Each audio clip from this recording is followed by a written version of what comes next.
Perkenalkan namaku, panggil saja aku Neni. Seperti teman-temanku biasa memanggilku. Kali ini aku akan mencoba menceritakan pengalamanku saat mendaki Cikura bersama teman-temanku pada 6 Februari 2015 lalu. Sejujurnya, selain tangisan si cantik dan senyuman manis bapak pesepeda ontel, ingatanku tentang pendakian itu sudah sama. Namun karena dapat bantuan dari Mas Oki dan juga Mas P, temanku yang juga mendaki bersama saat itu, maka akan ku coba menceritakannya.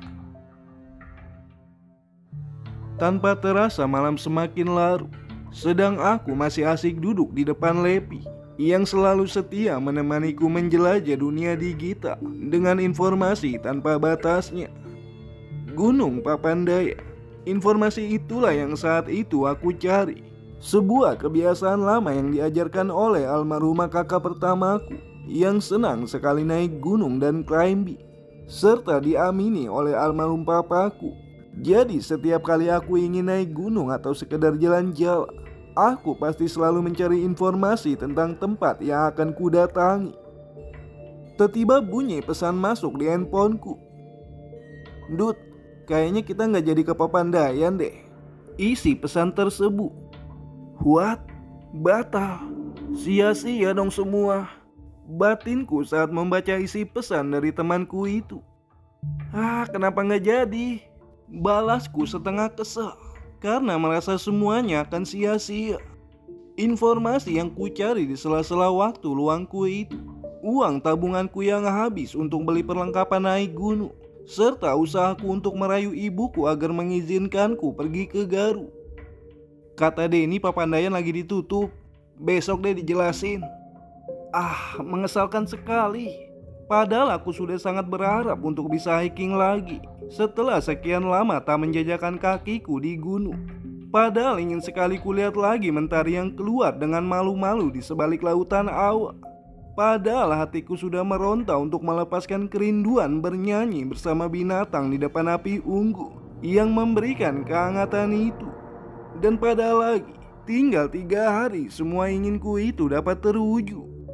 Ku tutup laptopku dengan kesal dan beranjak tidur agar cepat ku dapati jawaban kenapa pendakian ini tiba-tiba dibatalkan.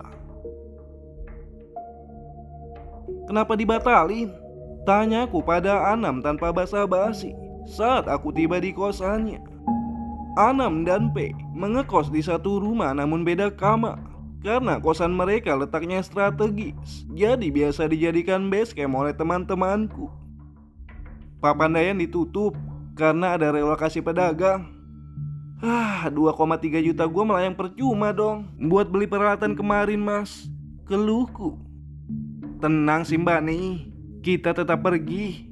Nanti aja jelasinnya, tunggu yang lain. Males gue jelasin berkali-kali," lanjutnya.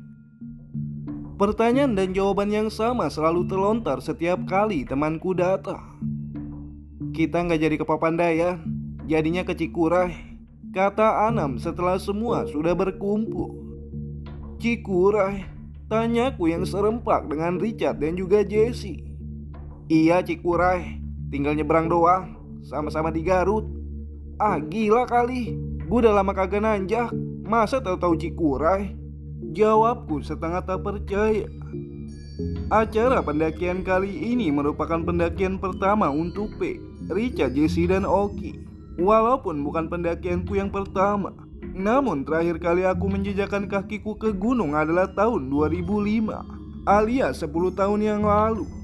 Dan tiba-tiba sekarang, setelah semua tulang sudah susah diajak untuk kompromi, aku disuruh untuk hiking ke gunung yang bikin dengkul pendaki berpengalaman sekalipun pengen nangis. Rasanya ingin sekali kubatalkan saja pendakian ini. Namun karena teman-temanku yang lain sudah kepalang tanggung mengambil cuti kerja, dan sebagian juga sudah menghabiskan tabungan di toko perlengkapan camping sepertiku, akhirnya kami putuskan untuk tetap pergi. Di tengah hiruk pikuk rutinitas harianku, tak sempat lagi ku cari informasi tentang Cikura. Satu-satunya hal yang kuingat dari temanku yang pernah mendaki Cikuray adalah jangan ngecamp di puncak Bayangan.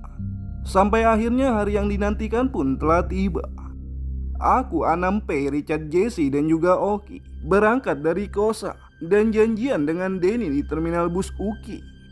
Denny mengajak 3 orang temannya, Andri yang akan menjadi gate kami, serta Paras dan Willa. Selesai basa-basi dengan ketiga temannya Dani, sebelum bus berangkat, aku, Anam, Richard, dan juga Jesse menyempatkan diri untuk mengisi perut terlebih dahulu. Sembari mengisi perut, aku dan Jesse sempat membicarakan sikap Willan dan juga Paras yang aku anggap kurang ramah. Tapi kami lebih memilih mengabaikannya dan berpikir karena baru kenal. Setelah mengisi perut dan membeli cemilan, kami langsung memasukkan barang ke dalam bus sebelum akhirnya bus itu melaju menuju Garut. Di dalam perjalanan, ban mobil yang berbenturan dengan lubang aspal membuat kepala Andri yang duduk di dekat jendela menyundul kaca dan menyadarkannya dari tidurnya. Aku kira hanya aku saja yang memingsangkan diri selama perjalanan. Ternyata semuanya pada ketiduran. "Woi, bangun-bangun," kata Andri setengah terkejut. "Kita udah kelewatan, pom bensin sudah lewat," lanjutnya. Satu persatu dari kami pun semua terbangun dan buru-buru turun dari bus ini. Untung saja tidak terlalu jauh kelewatnya. Hawa dingin Garut menyambut kami yang berjalan sempoyongan karena nyawa belum terkumpul semua, tapi sudah dipaksa berjalan. Penerangan jalan yang sangat minim menemani langkah kami menuju pom bensin yang entah apa namanya. "Mas, apaan ini?" tanya Oki ke Anam setelah kakinya menginjak kantong kresek. Anam memperhatikan sebentar. "Tai itu Mas Oki." Bukan Mas," kata Oki sembari menggesek-gesekkan kakinya ke aspal. Dilihatnya lagi bungkusan kresek itu. "Tai bukan si ini Mas." "Iya Mas Oki, itu tai." Oki yang masih tak percaya kalau isi kresek hitam yang diinjaknya itu adalah pu, akhirnya berjongkok untuk memastikannya. Iya, beneran tai Mas," katanya. Yang otomatis kami semua pun tertawa melihat kelakuannya. Begini Dani kalau nyawanya belum pada kumpul semua. Udah dibilangin tai masih kagak percaya. Pakai dikosrek-kosrek lagi pakai kaki. Singkatnya, setibanya di warung depan pom bensin, kami menghangatkan diri dengan kopi dan juga teh manis, sembari sibuk masing-masing. Andri dan Denny mencari supir mobil kok yang entah memang sudah dipesan sebelumnya atau memang sudah langganan Andri. Sementara Anam dan Oki berniat mengejar waktu sholat isya. Aku, Jesse, P, dan Richard mengobrol, sedang Willan dan juga Paras. Entah apa yang mereka lakukan. Aku tak memperhatikan. "Hayo, itu supirnya udah ada," kata Denny.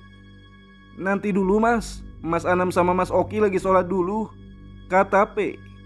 "Kita taruh barang dulu aja di bak," timpal Andri. Dan tidak lama berselang, kami mendengar suara tertawa Oki dan Ana. "Kan tadi udah kita intip ya Mas, masa masih salah?" Sayup-sayup suara Oki terdengar mendekat. "Iya ya, emang kita aja kali Mas yang ngaco," jawab Anam saat tiba di tempat kami menunggu. "Kenapa sih?" "Ini loh Mbak, musolanya kan dikunci, jadi kita mau sholatnya di luarnya gitu. Nah Mas Anam udah ngintip ke dalam biar tahu kiblatnya kemana. Tapi tahu-tahu dibilangin bapak-bapak kalau salah kiblat." "Iya Mbak, efek kecapean kali. Harusnya ke sana, malah jadi ke sana," jawab Anam sembari memperagakan arah dengan tangannya.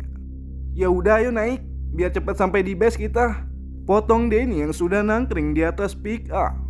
Kami pun segera bergegas untuk naik. Aku berinisiatif untuk bertanya ke Paras dan Willa. "Kalian duduk di depan aja, biar gak keanginan." "Gak usah, di belakang aja," jawab Willa dengan nada yang tak enak didengar, sembari melongos ke arah Paras, seolah menegaskan ke Paras untuk duduk di belakang saja. Sial nih bocah. Jesse dan Anam pun kompak ngelirik ke arahku. Sepertinya mereka tahu kalau aku sedang kesal. "Ya udah Bu, kita di depan aja. Enak malah kagak kedinginan," kata Jesse dengan nada menyindir mereka, sembari ngebuka pintu dan duduk di depan. Dan sengaja kututup keras-keras untuk menandakan ketidaksukaanku. Kesel ya bu? Tanya Jesse di saat mobil sudah mulai berjalan. Ya iyalah, dikira dia ngomong sama yang seumuran kali. Bocah sekarang kenapa pada songong-songong ya? Jawabku yang masih agak sewo. Bukan ingin dianggap so tua atau bagaimana, namun umurku dan mereka berdua terpaut hampir 10 tahun.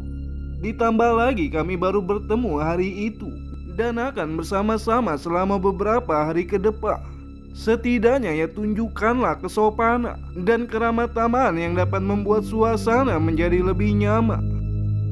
Tadi di terminal juga gue rada kesel sama yang rada agak gemuk tuh, celetuk Jesse.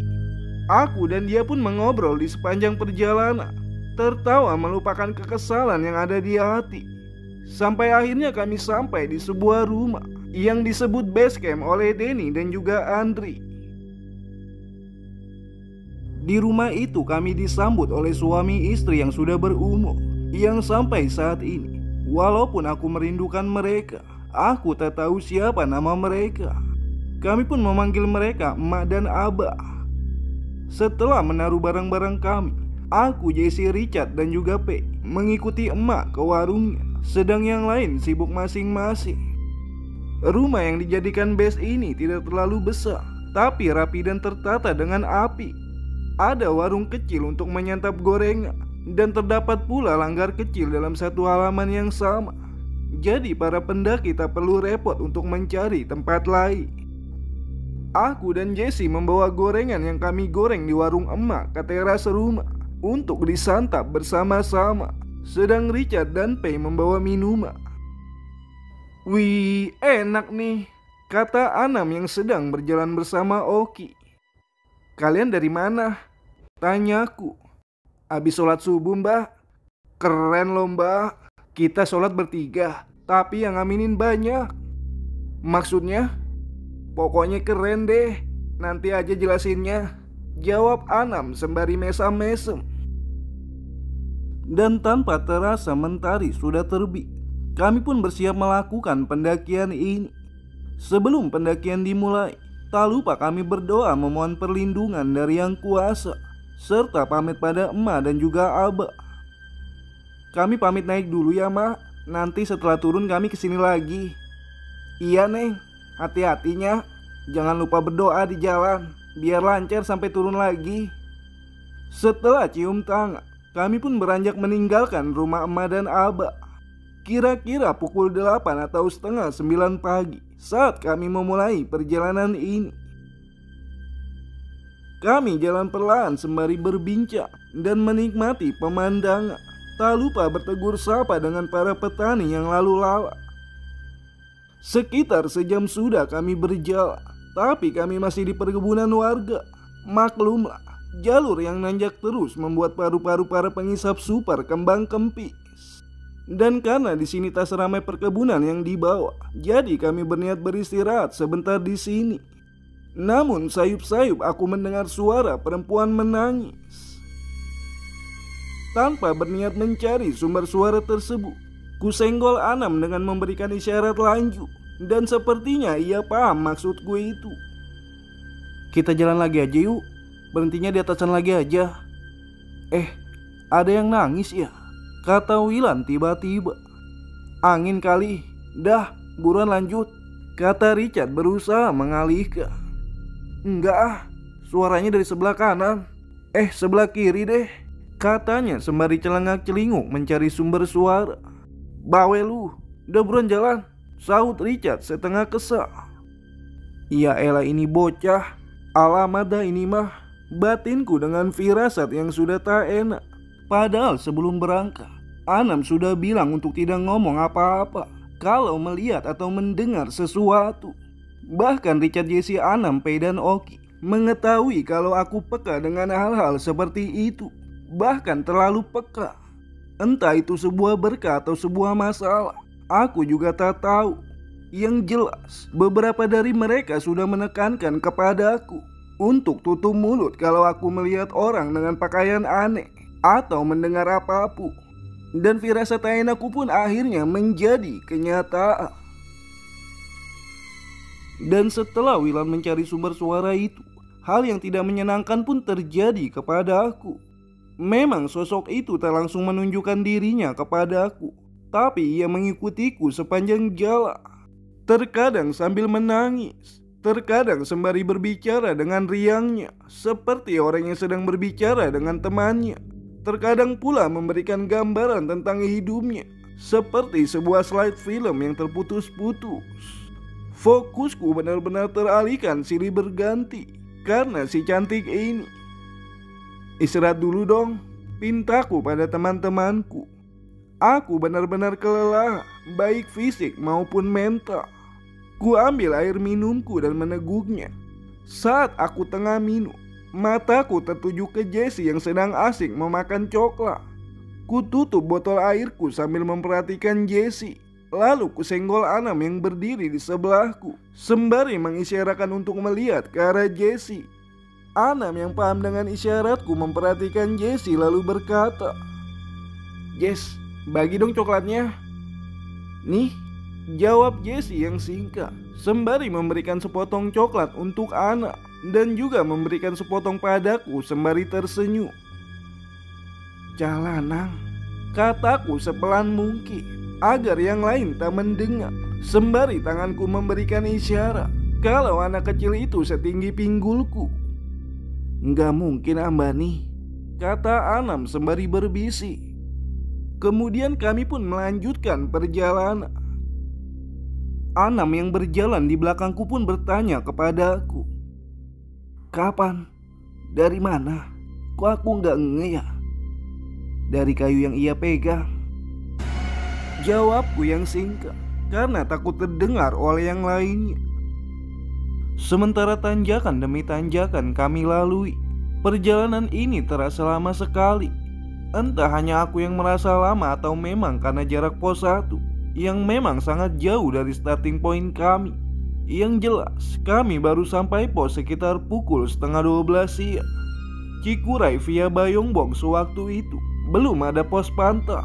Perubahan pos ini kemungkinan besar terjadi setelah ada pendaki yang hilang beberapa bulan setelah pendakian kami. Setelah dirasa cukup, kami kembali melanjutkan perjalanan. Medan yang semakin aduai pun kami lewati, dan seperti sebelumnya, fokusku pada trek pendakian ini silih berganti. "Jess, tunggu!" teriak Richard yang membuatku tersadar dari slide gambar yang sedang diberikan si cantik. Kulihat Richard yang ada di depanku sedang berusaha menyusul Jessie yang setengah berlari di tanjakan. Richard tak tahu menahu tentang anak kecil yang bersama Jessie. Namun ia sangat yakin ada yang tidak beres dengan kekasih hatinya itu. Jessie bertubuh kurus dan juga kecil. Ia bisa mengangkat keril 60 liter. Dengan isi full saja sudah amazing sekali. Apalagi ditambah dia baru beberapa hari sembuh dari patah kaki. Jadi melihat Jessie bisa setengah berlari di tanjakan membuat Richard semakin yakin ada yang tidak beres dengan dirinya. Namun ia tak berani mengutarakan apapun, hanya bisa berusaha mengimbangi langkah Jessie walaupun sampai ngos-ngosan. "Ayo Ki, aku pegangin," kata Jessie pada Oki. Saat itu kami melewati trek yang bagian tanahnya berjarak cukup tinggi, sehingga harus setengah memanjat sembari ditarik oleh mereka yang sudah naik duluan. "Udah minggir Hun, kayak kuat aja megangin Mas Oki," celetuk Richard yang melihat Jessie aneh. "Aku kuat kok."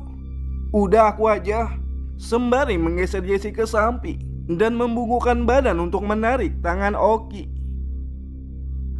"Ah!" teriak Oki kesakitan. Tanah yang dijadikan pijakan oleh Oki belurukan, menyebabkan ia tergelincir. "Nggak apa-apa Mas."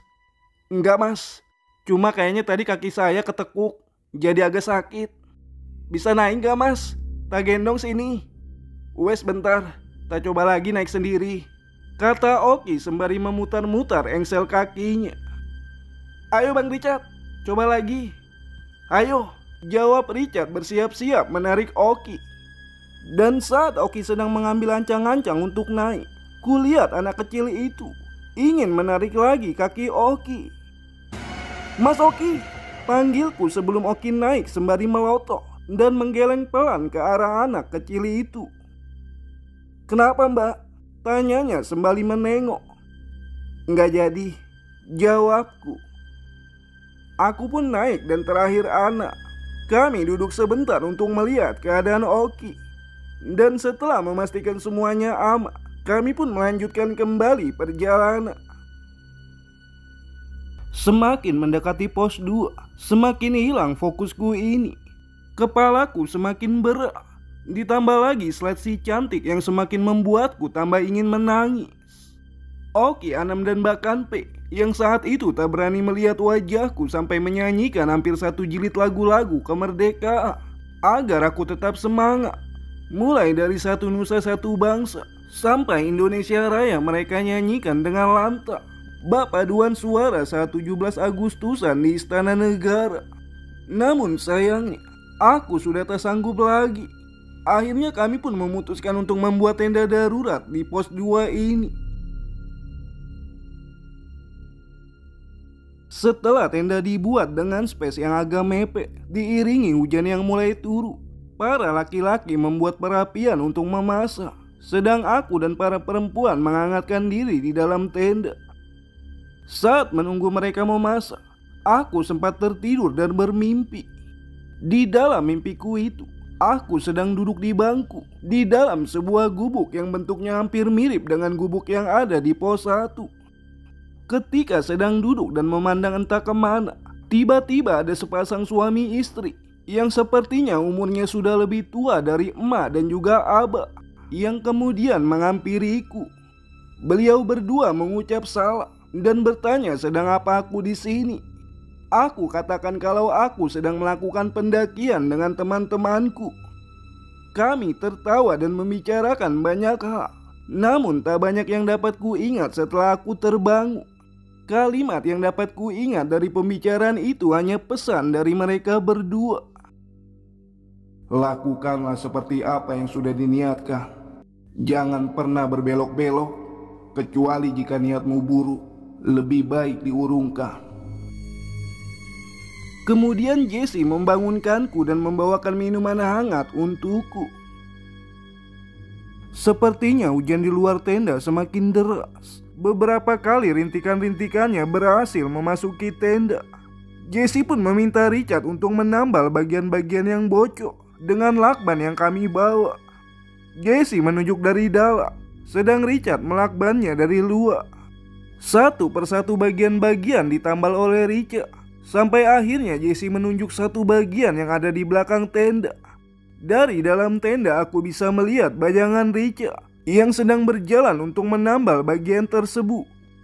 Tapi tiba-tiba dia seperti setengah berlari dan melemparkan lakban ke dalam tenda. "Tambal dari dalam aja, Un," ujarnya pada Jessie. Jessie yang terlihat sedikit terkejut melihat ke arahku dan tak lama tersenyum sambil membuka gulungan lakban tersebut. Sambil menunggu hujan reda dan menunggu kondisi badanku lebih membaik, kami merundingkan untuk tetap naik atau turun. Aku yang merasa tak enak pada mereka. Jika mereka ingin melanjutkan perjalanan untuk muncak, lanjutkan saja. Aku akan menunggu mereka di sini. Tak masalah bagiku untuk menunggu sendiri di sini, walaupun sebenarnya tak sendiri. Namun ideku langsung ditantang oleh Richard, Anam dan P. Richard dan Jessie lebih memilih turun, sedang Wilan dan Paras tetap ingin melanjutkan perjalanannya. "Kita bisa barengan sama rombongan yang naik tadi," kata Wila. "Emang berapa lama lagi Dan buat sampai ke pos berikutnya?" tanyaku pada Denny yang ingin keluar tenda. "Kata Andri paling lama setengah jam, Mbak," jawabnya sembari keluar tenda. "Ya kalau kalian masih mau lanjut ya nggak apa-apa. Gue di sini aja sendiri," kataku pada Jessie, Wilan dan Paras yang ada di dalam tenda. Tahu gini mah tadi jalan aja duluan sama pendaki yang naik," kata Wilan sembari melihat keluar tenda. "Anak-anak udah setuju turun, Bu. Yang mau naik biarin aja naik sendiri. Celetuk Jesse dengan kesal.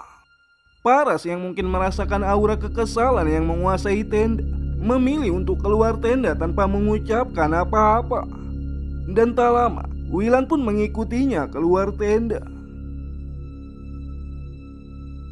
Sementara tenda telah dirapihkan, kami semua memilih untuk turun.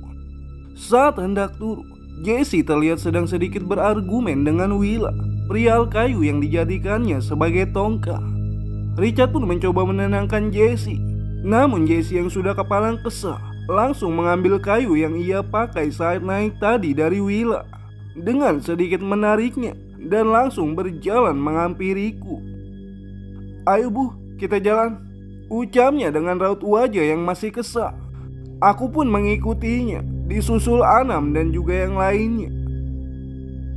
Kami melalui lagi jalur yang kami lalui saat naik tadi. Tapi entah mengapa, aku merasa perjalanan turun ini jauh lebih cepat dibandingkan saat kami naik tadi. Kami berangkat dari pos 2 sekitar pukul 3 sore dan sampai di pos 1 ini sekitar pukul 4 sore. Dalam perjalanan turun ini pun, si cantik masih mengikutiku.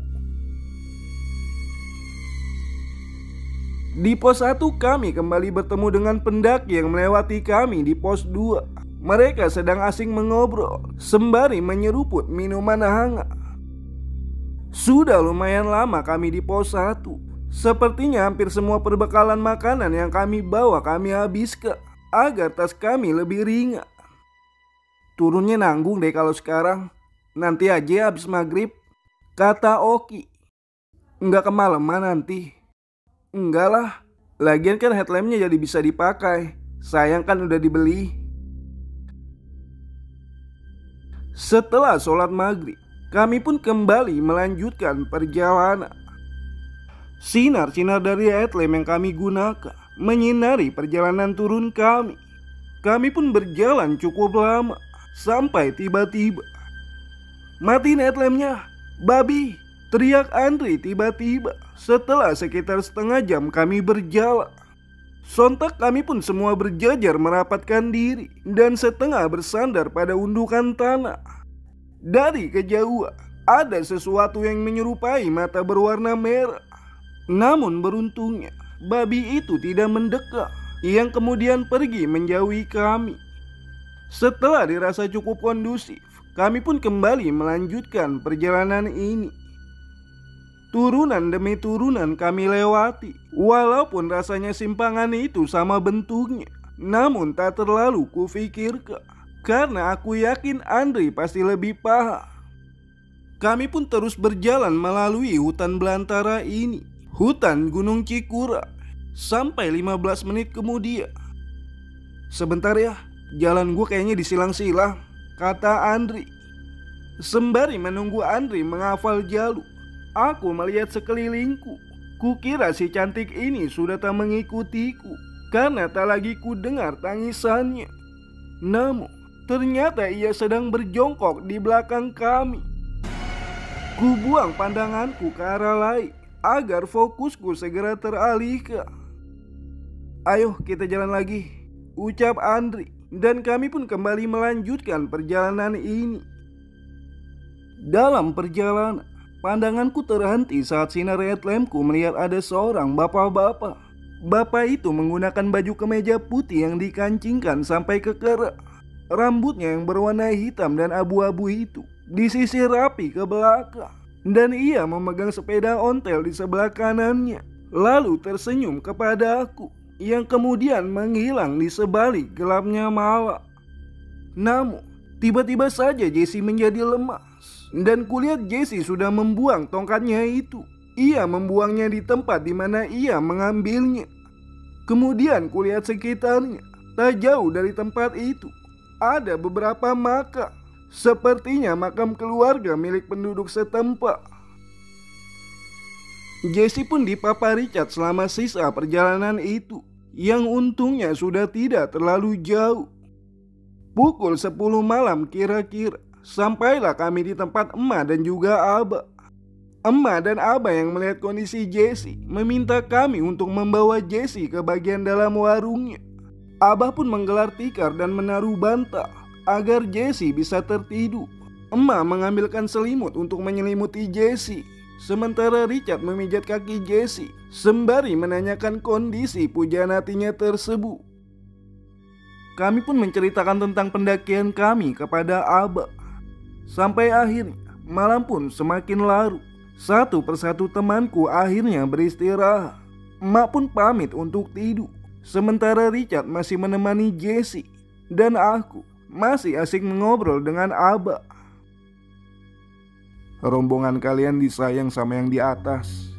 Jarang ada pendaki yang bisa melihatnya. Sejenis macan tapi bermata 3. Aku lupa Abah menyebutnya apa. Jadi ternyata mata merah yang kami kira itu babi, ternyata bukanlah babi hutan. Memang itu apa, Bah? Di sini, itu dipercaya sebagai leluhur yang ada di atas gunung, dan tidak semua orang bisa melihatnya. Memangnya di atas ada kuburan ya, Bah? Tanyaku pada Abah. Di dekat pos ada makam suami istri. Di pos lainnya sama di puncak juga ada. Apa jangan-jangan itu kakek nenek yang ada di mimpiku ya? Batinku saat Abah berkata ada makam suami istri. Ah, sama itu, Bah. Memang di atas ada air terjun, Bah. Aku pun menceritakan tentang perempuan manis yang mengikutiku selama perjalanan tadi kepada Abah. Karena dari slide-slide yang diberikan si cantik terdapat gambaran air terjun. Kirim doa saja untuknya. Kasihan wanita itu, ruhnya belum pulang. Maksudnya, Bah? Wanita itu meninggal di gunung ini. Kejadiannya cukup tragis. Wanita manis, tapi harus berakhir dengan tragis, ucap Abah membuang pandangannya jauh ke arah gunung.